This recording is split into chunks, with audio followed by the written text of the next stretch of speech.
Bom, o nosso trabalho vai ser sobre o módulo 2, modelos atômicos Demócrito, Dalton e Thomson.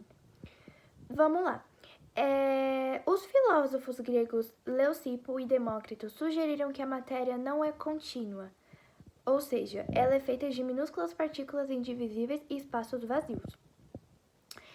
Os modelos atômicos são os aspectos estruturais dos átomos que foram apresentados por cientistas na tentativa de compreender melhor o átomo e sua composição. Demócrito propôs que a realidade, o todo, se compõe não só de átomos ou partículas indivisíveis de natureza idêntica, conforme proposto por Parmênides. Demócrito acreditava que o vácuo era um não-ente e que estes existiam desde a eternidade, em mútua interação, dando origem ao movimento. Oi, eu sou a Camila Lacerda e eu vim falar sobre o cientista John Dalton. Ele foi um grande estudioso da constituição da matéria. Ele estudou diferentes reações químicas, medindo as massas dos reagentes antes e depois das reações. Assim, em 1808, depois de muitas pesquisas e experimentos científicos, Dalton publicou um livro com o tema Novo Sistema Filosófico da Química, no qual apresentava a teoria de que a matéria é constituída por átomos, que eram, segundo ele, minúsculas partículas indivisíveis e indestrutíveis. Além disso, ele dizia também que cada elemento químico era formado por átomos idênticos e únicos, que os átomos eram imutáveis, que os elementos químicos podiam se combinar para formar compostos diferentes e que as reações químicas eram reagentes dos átomos em diferentes compostos, mas não mudavam o número total de átomos que tomavam parte na reação. Ele ainda criou uma notação nova para representar reações químicas que combinavam átomos diferentes.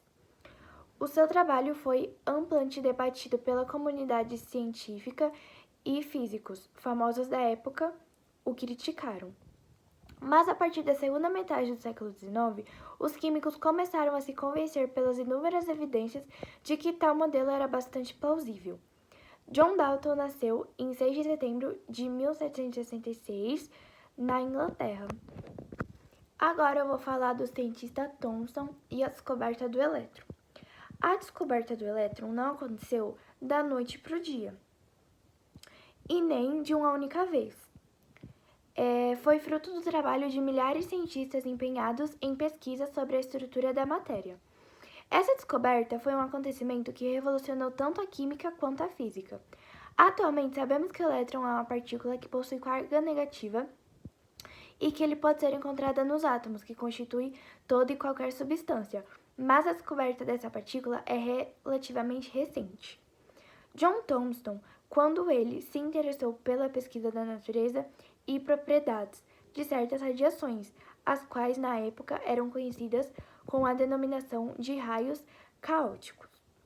No ano de 1897, John Thomson realizou novas experiências que o levaram a concluir que os raios caóticos eram formados por partículas que possuem carga negativa.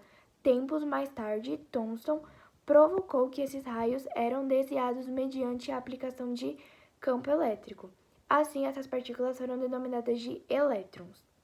Mas também, no final do século XIX, inúmeros físicos e cientistas desenvolveram experiências sobre a condução de eletricidade através dos gases. Então, outros cientistas também estavam interessados e faziam experimentos. Mas Thomson descobriu